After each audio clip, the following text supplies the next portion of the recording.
resolver o problema 6.13, que determina a tensão nos capacitores do circuito da figura abaixo, quando ele está sob tensão contínua. Se a gente olhar aqui, nós temos que a fonte é uma tensão contínua. Bom, vamos partir aqui da definição para a gente, pessoal. O que é corrente? dQ vezes dt, certo? No capacitor, a carga ela é dada por CV.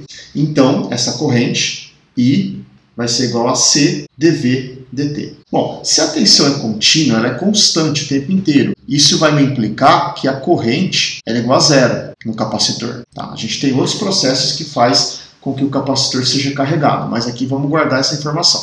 Ela é igual a zero. Se é igual a zero, aqui não passa corrente. A corrente aqui, ela não existe. A mesma coisa aqui. O que simboliza um circuito que não passa corrente? É um circuito aberto. Então, para o caso de um circuito onde nós temos capacitores sob tensão contínua, esses capacitores têm que ser substituídos por circuitos abertos. Tá? Então, a gente vai substituir o capacitor por um circuito aberto. No entanto, a diferença de potencial ainda pode ser calculada. E é isso que a gente vai fazer. Está aqui nossa resolução. E nós vamos fazer exatamente essa brincadeira que eu acabei de falar para vocês. Olha, aonde está o capacitor, nós vamos substituir por um circuito aberto. A mesma coisa do lado de cá. Vou fazer mais assim, mais assim. Podemos pegar aqui. Então, entre esse ponto e esse ponto, nós continuamos a ter a diferença de potencial V1. Entre este ponto e este ponto, nós continuamos a ter a diferença de potencial V2. Se esse ponto aqui é um circuito aberto, eu não tenho passagem de corrente por aqui. Então, esse circuito, ele vai... essa diferença de potencial V2 é a mesma diferença de potencial nesses dois pontos que está aqui. Essa daqui é o V2. Tá? Isso daqui para o circuito é como se não existisse. Então, a gente pode pensar em uma corrente circulando por aqui. Vamos colocar uma corrente circulando nesse sentido que nós temos aqui. Uma corrente I. E vamos aplicar a lei de Kirchhoff para a tensão. Aplicar lei de Kirchhoff para a tensão. Quando a gente aplica a lei de Kirchhoff para a tensão, vamos começar pela fonte. Nós temos menos 60, mais 20i, mais 20i, mais 10i, mais 10i, mais 40i. Tudo isso igual a zero. Menos 60.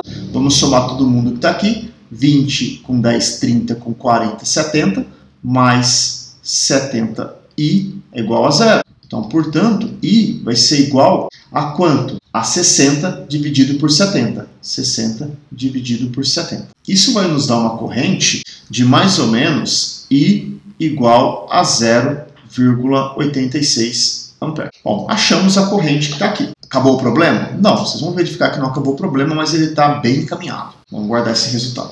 Por que eu digo que ele está bem encaminhado? Olha, vamos olhar, analisar a figura de novo. A gente não quer essa diferença de potencial entre... A gente não quer essa diferença de potencial entre este ponto, que é o mesmo que este, e esse daqui. Bom, esse ponto é o mesmo que esse que está aqui, não é? Então, o potencial V1 é o potencial sobre o resistor de 40 ohm.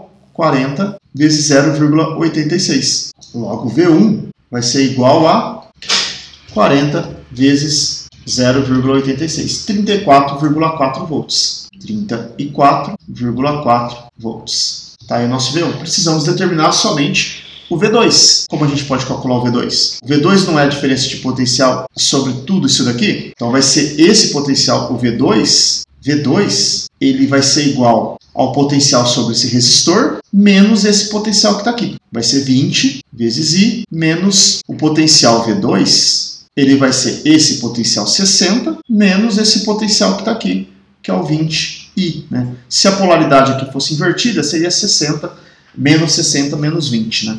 Então, nós vamos fazendo essas continhas que está aqui. 20 vezes 0,86.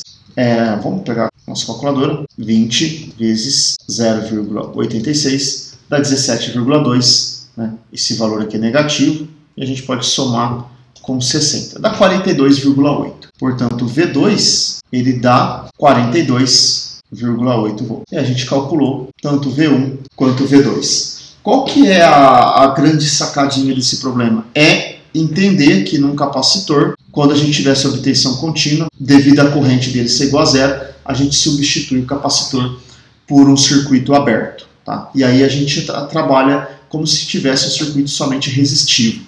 Logo a gente vai ver que no caso de indutores, a gente substitui por um curto-circuito, tá bom? E aí depois é só aplicar leis de Kirchhoff para o problema e aí a gente resolve, tá bom? Então a gente pode finalizar esse problema e a gente se vê então numa próxima resolução.